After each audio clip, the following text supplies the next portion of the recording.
सर्वात महत्वाचं गेल्या 10 वर्षापासून 307च्या गंभीर गुन्ह्यामध्ये आरोपी ठरलेल्या बाबूशेठ टायरवाला हा जो जिल्हाध्यक्ष पदावरती कित्येक वर्ष झाले काम करतो, शिवसेना पक्षाच्या जिल्हाध्यक्ष पदावरती आहे हा व्यक्ती.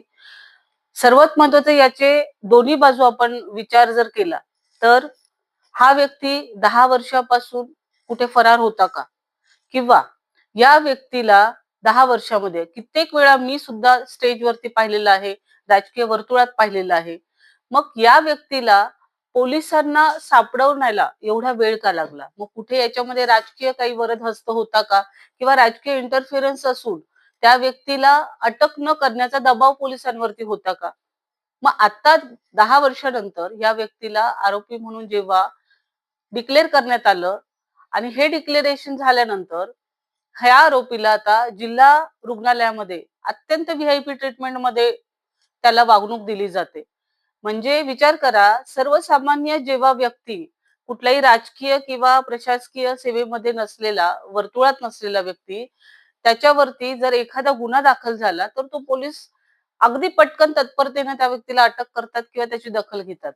मग या गोष्टीमध्ये आज महाराष्ट्राची जनता इतक्या वेगवेगळ्या गोष्टींमध्ये सध्या भ्रमित आहे की राजकीय वर्तुळामध्ये राहून जर असे गुन्हेगार मोकाट सुटत असतील आणि या मोकाट सुटणाऱ्या गुन्हेगारांची जर टोळी तयार झाली आणि ही जी टोळी आहे ही त्यांच्या राजकीय पदाचा, पक्षाचा आणि त्या पदाच्या गरिमेचा कसलाही विचार न करता जर अशा पद्धतीने खाली जर हाफ मर्डर सारखे गुन्हे करत असतील, दादागिरी करत असतील, तर नक्कीच शासनाने, मुख्यमंत्री साहेबांनी आणि सर्वांनी या गोष्टीवरती विचार केला पाहिजे.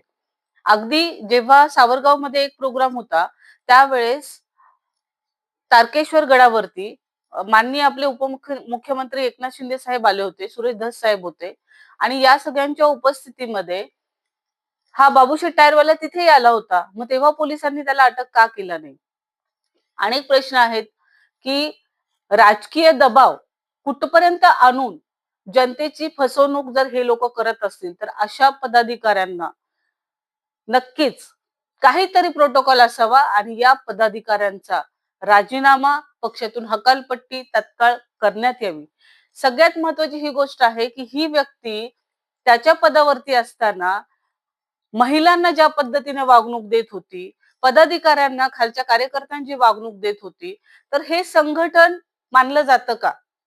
म्हणजे यांचा जो पदाधिकारी नेमण्याचा, कार्यकर्ते नेमण्याचा, पक्षवाढीचा जो क्रायटेरिया आहे तो यांना सगळा गुंड हवेत का, यांना गुन्हेगार हवेत का?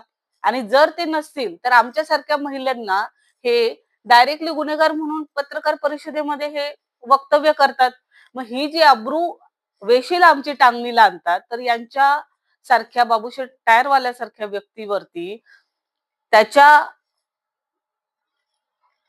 त्याच्या एक सेकंड